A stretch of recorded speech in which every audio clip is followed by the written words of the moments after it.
ఒక big breaking చూస్తున్నాం. India Pakistan యుద్ధం ఆగిపోయింది. ఇది పూర్తిగా ఆగిపోయిందా, కేవలం విరామం మాత్రమేనా? అది తేలడానికి కొంత సమయం పట్టొచ్చు. సుదీర్ఘమైనటువంటి చర్చలు భారత ప్రధానమంత్రి నరేంద్ర మోడీతో, అటు పాకిస్తాన్ ప్రధానమంత్రి షాబాజ్తో మాట్లాడిన తర్వాత యుద్ధ విరమణ జరుగుతోంది అనేటువంటి ప్రకటన సోషల్ మీడియాలో అమెరికా అధ్యక్షుడు డొనాల్డ్ ట్రంప్ ట్వీట్ చేశాడు. కాసేపట్లోనే భారత ప్రభుత్వం దీనికి సంబంధించినటువంటి విషయం కూడా క్లారిటీ ఇచ్చింది. 2 గంటలుగా భారతదేశ ప్రధానమంత్రి ఆధ్వర్యంలో జరుగుతున్నటువంటి సమావేశంలో కొన్ని కీలకమైనటువంటి నిర్ణయాలు తీసుకున్నారు. వాటి సారాంశం బయటికి వచ్చే లోపే డొనాల్డ్ ట్రంప్ చేసినటువంటి ట్వీట్ బయటకు వచ్చింది. దీంతో మొత్తంగా యుద్ధం ఆగిపోయింది అనేటువంటి సంకేతాలు వచ్చినాయి. ఇది immediate ceasefire India and Pakistan have agreed to deescalate claims. Donald Trump ఆయన చేసినటువంటి ట్వీట్ని క్లెయిమ్ చేస్తూ మీడియాలో వార్తలు వచ్చినాయి. ఇక మీదట ఏమీ ఉండకపోవచ్చు, యుద్ధం ఉండకపోవచ్చు అనేటువంటి సంకేతాలు ఇచ్చారు. US president Donald Trump on his post. ఇది సోషల్ మీడియా ట్రూత్, అంటే మనం అంతా ఎక్స్ చూస్తూ ఉంటాం, డొనాల్డ్ ట్రంప్ మాత్రం ట్రూత్ వాడుతూ ఉంటాం. ట్రూత్లో చేసినటువంటి స్టేట్మెంట్ ఏంటంటే, after a long knight of talks mediated by the United state, I'm pleased to announce that India and Pakistan have agreed to full and immediate cease fire. అంటే తక్షణం యుద్ధాన్ని ఆపేయడానికి, కాల్పుల విరమణ అనే దాన్ని 2 దేశాలు అంగీకరించాయనేటువంటి మాట డొనాల్డ్ ట్రంప్ అనౌన్స్ చేశారు. దానికి తగ్గట్టుగానే విరమణ జరుగుతున్నటువంటి సంకేతాలు. ఒకవేళ యుద్ధ విరమణ అనేది జరిగితే కనుక నేరుగా భారత ప్రభుత్వ పక్షాన ఎవరో ఒకరు స్పష్టమైనటువంటి ప్రకటన చేయాల్సి ఉంటుంది. భారత ప్రధానమంత్రి కానీ, లేదా విదేశాంగ శాఖ మంత్రి కానీ, రక్షణ శాఖ మంత్రి కానీ ఒక ప్రకటన చేయాల్సి ఉంటుంది. కానీ 2 గంటల సేపు ప్రధానమంత్రితో భేటీ తర్వాత వచ్చినటువంటి సారాంశం ఏంటంటే, ఇకపైన భారతదేశంలో ఎటువంటి ఉగ్రవాద చర్య జరిగినా కానీ దాన్ని యుద్ధ చర్యగానే పరిగణిస్తాం అంటూ విదేశాంగ శాఖ మంత్రి జైశంకర్ ఒక వార్నింగ్ ఇచ్చారు. అదే విషయాన్ని రక్షణ శాఖ మంత్రి రాజ్నాథ్ సింగ్ కూడా కన్ఫర్మ్ చేశారు. అంటే 2 గంటల సేపు చర్చలు జరగడం అనేది బహుశా రాత్రి నుంచి కూడా డొనాల్డ్ ట్రంప్ అమెరికా మీడియేషన్స్ సారాంశాన్ని కూడా విశ్లేషించి ఉండొచ్చు. కానీ నిన్న రాత్రి నుంచి ఈరోజు ఉదయం వరకు జరిగినటువంటి యుద్ధ తంత్రాన్ని కూడా ఒకసారి పరిశీలించి చూస్తే, పాకిస్తాన్ నిర్విరామంగా డ్రోన్లతో ప్రయోగం చేసింది, క్షిపణుల్ని ప్రయోగించింది. మరీ ముఖ్యంగా హతాఫ్ క్షిపణుల్ని జనావాసాల మీద వేయడాన్ని భారత ప్రభుత్వం చాలా సీరియస్గా తీసుకుంది. కానీ అగ్రరాజ్యం ఒక బలమైనటువంటి దేశంగా చేస్తున్నటువంటి విజ్ఞప్తిని పరిగణనలోకి తీసుకునేటువంటి ప్రయత్నం బహుశా భారత ప్రభుత్వం చేసి ఉండొచ్చు. ఆ విధంగా చూస్తే ఇది కేవలం విరామమే అయ్యేటువంటి అవకాశం ఉంటుంది. ఎందుకంటే భారతదేశంతో పాకిస్తాన్ ఇప్పటివరకు నేరుగా యుద్ధం చేయలేదు, ఉగ్రవాదులు మాత్రమే యుద్ధం చేశారు.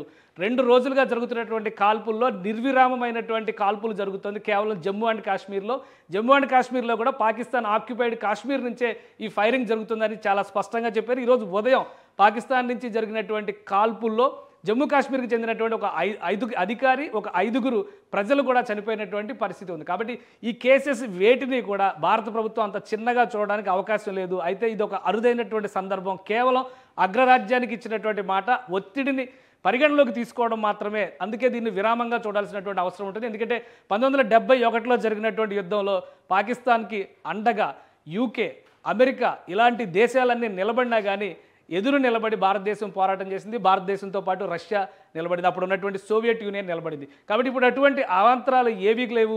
దౌత్యపరమైనటువంటి అంశాలు అన్నింటిలో కూడా ఒక స్పష్టత ఉంది. మరీ ముఖ్యంగా IMF ఈ దశలో $1 బిలియన్ పాకిస్తాన్కి అప్పు ఇవ్వడం అనేది యుద్ధాన్ని ప్రోత్సహించడమే అనేటువంటి అభిప్రాయంతో భారతదేశం ఉన్న సందర్భంలో యుద్ధ విరమణ సాధ్యమయ్యేటువంటి అంశమా కాదా, ఇది ఖచ్చితంగా పాకిస్తాన్ చేతుల్లో లేదా పాకిస్తాన్ పెంచి పోషిస్తున్నటువంటి ఉగ్రవాదుల చేతుల్లో ఉండేటువంటి అంశం.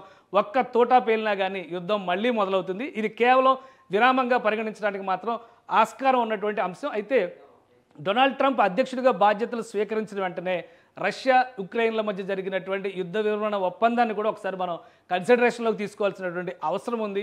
అక్కడ కూడా యుద్ధ విరమణ జరుగుతుందన్నారు. కానీ మరుసటి రోజే ఉక్రెయిన్ 150 డ్రోన్లతో ఫైట్ చేసినటువంటి పరిస్థితి, దాని కౌంటర్ అటాక్ రష్యా నుంచి ఎదురైనటువంటి సందర్భం చాలా క్లియర్గా మనం చూసాం. కాబట్టి పాకిస్తాన్కి, భారతదేశానికి మధ్య జరుగుతున్నటువంటి యుద్ధంలో ఇది విరామం అవుతుందా, పూర్తి విరమణ అవుతుంది అనేది కాలం నిర్ణయించాల్సినటువంటి అంశం. మరీ ముఖ్యంగా బాధ్యతాయుతమైనటువంటి నాయకత్వం లేనటువంటి పాకిస్తాన్ని నమ్మడానికి ఎంతవరకు ఆస్కారం ఉందనేది కూడా చాలా ముఖ్యమైనటువంటి అంశం. నష్టం విషయంలో, యుద్ధ నష్టం విషయంలో మాత్రం భారతదేశం కంటే పాకిస్తాన్ తీవ్రంగా నష్టపోయింది. ఇప్పుడున్నటువంటి పరిస్థితుల్లో కనీసం పెట్రోల్ పోసుకోవడానికి కూడా, ట్యాంకుల్లో పెట్రోల్ పోసుకోవడానికి కూడా ప్రస్తుతం అక్కడ నిధుల కొరత ఏర్పడి ఉందనేది చాలా స్పష్టంగా కనిపిస్తున్నటువంటి మాట. అలాంటి పరిస్థితుల్లో కూడా ఈరోజు ఉదయం చేసినటువంటి హడావుడి న్యూక్లియర్ వారికి సిద్ధమవుతున్నాం అనేటువంటి సంకేతాలు ఇచ్చారు. ఒకవేళ రాత్రి నుంచి మీడియేషన్ జరిగి ఉంటే పాకిస్తాన్తో ఇలాంటి సంకేతాలు ఎందుకు ఇచ్చారు? కాబట్టి ఈ అంశాలు అన్నిటిపైన ఒక విశ్లేషణాత్మకమైనటువంటి చర్చ ప్రధాని ఆధ్వర్యంలో భారత బృందం నిర్వహించింది. వాటికి కన్క్లూజన్గానే ఒక నిర్ణయం తీసుకుంది. ఇక పైన ఎలాంటి దాడి జరిగినా దాన్ని ఉగ్రచర్యగా పరిగణిస్తాం, యుద్ధ చర్యగా పరిగణిస్తాం. యుద్ధ చర్య అంటే యుద్ధం మొదలైనట్టుగానే పరిగణిస్తామని భారత ప్రభుత్వం ఒక కండిషన్ పెట్టింది. ఈ కండిషన్ని ఆమోదించడానికి కానీ, ఈ కండిషన్ని అమలు చేసేటువంటి సత్తా పాకిస్తాన్లో ఉన్నటువంటి ప్రజాస్వామ్య ప్రభుత్వానికి ఉందా, లేదా మిలిటరీ నాయకత్వానికి ఉందా అనే అంశానికి కాలం సమాధానం చెప్పాలి. ఒకవేళ యుద్ధ చర్యగా కనుక పరిగణించేటువంటి సందర్భంలో ఎటువంటి దాడులు జరిగినా కానీ ఈసారి భారతదేశం ఇచ్చేటువంటి రిటాలియేషన్ ఖచ్చితంగా చాలా స్ట్రాంగ్గా ఉంటుంది. మరీ ముఖ్యంగా యుద్ధ విరమణ భారతదేశం చేసినా కానీ అంతర్గతంగా రాజుకున్నటువంటి సమస్యలపైన పాకిస్తాన్ ఇంకా పోరాడాల్సినటువంటి అవసరం ఉంది. జూన్ 2వ తేదీ డెడ్ లైన్ పెట్టి స్వతంత్ర బలూచిస్తాన్ దిశగా అక్కడ ఆందోళనలు జరుగుతున్నాయి. అవి హింసాత్మకంగా జరుగుతున్నాయి. పాకిస్తాన్ ఆర్మీని బలూచిస్తాన్ నుంచి తరిమి కొట్టినటువంటి పరిస్థితి ఉంది. ఆ పరిస్థితులన్నింటినీ కూడా ఏ విధంగా సమన్వయం చేసుకోగలుగుతుంది, భారతదేశానికి లేదా అమెరికాకి ఇచ్చినటువంటి మాటని పాకిస్తాన్ ఎంతవరకు నిలబెట్టుకోగలుగుతుంది అనేది చూడాలి. ఇది వీకెండ్ ఆఫర్ లాంటి అంశంగా కనిపిస్తోంది. ఆదివారం కాల్పుల విరమణలాగా కనిపిస్తోంది. ఒకవేళ ఉద్రిక్త చర్యలకి కనుక పాకిస్తాన్ వైపు నుంచి కవ్వింపు చర్యలకి కనుక మరొకసారి దిగితే ఖచ్చితంగా భారతదేశం వేసేటువంటి ఈసారి అస్త్రాలు, ఎందుకంటే ఇప్పటివరకు జరిగిన యుద్ధం అంతా కూడా డిఫెన్స్ మోడ్లో జరిగింది. భారతదేశం ఎక్కడ కూడా నేరుగా యుద్ధం చేయలేదు. వచ్చిన క్షిపణుల్ని ధ్వంసం చేసింది. ఎక్కడి నుంచి అయితే క్షిపణులు వస్తున్నాయో ఆ వ్యవస్థలను ధ్వంసం చేసింది. ఉగ్రవాద శిబిరాలు ఎక్కడెక్కడ ఉన్నాయో వాటన్నిటినీ ధ్వంసం చేసింది. ఉగ్రవాదులకు వెళ్ళేటువంటి రవాణా రాకపోకల సౌకర్యాలు ఉన్నటువంటి వ్యవస్థలన్నింటినీ కూడా ధ్వంసం చేసింది. సో అక్కడ వరకే భారతదేశం పరిమితమైంది. కానీ యుద్ధ చర్యకి గనక దిగేటువంటి సందర్భాలు ఉంటే ఈసారి నేరుగా భారతదేశం యుద్ధాన్ని అనౌన్స్ చేసేటువంటి అవకాశం కూడా ఉంది. కాబట్టి సాంకేతికంగా ఇందులో ఉన్నటువంటి అంశాలు కేవలం పీస్ వాంటెడ్ కంట్రీగా భారతదేశం దీన్ని కన్సిడర్ చేసిందని చెప్పని మనం భావించవచ్చు. భారతదేశానికి ఉన్నటువంటి ఫిలాసఫీ పరంగా చూస్తే కూడా శాంతియుత సహజీవనాన్ని ప్రోత్సహించేటువంటి సంకల్పంతో నడిచేటువంటి దేశం కాబట్టి అమెరికా అభ్యర్థనని మన్నించింది. దీన్ని నిలబెట్టుకోవాల్సినటువంటి బాధ్యత ఇప్పుడు పాకిస్తాన్ పైన ఎక్కువగా ఉన్నట్టుగా కనిపిస్తుంది. ప్రస్తుతానికి విరమణ, కానీ అప్రమత్తత విషయంలో మాత్రం ఈ 2 రోజులు ఉన్నటువంటి అప్రమత్తత కంటే కూడా మరింత ఎక్కువగా ఉండేటువంటి అవకాశం కనిపిస్తుంది. సరిహద్దుల్లో గస్తీ, సరిహద్దులపైన నిఘా, అలానే అస్త్ర సన్నద్ధత కూడా ఖచ్చితంగా భారతదేశంలో యథావిధిగా కొనసాగేటువంటి సంకేతాలు చాలా స్పష్టంగా ఉన్నాయి.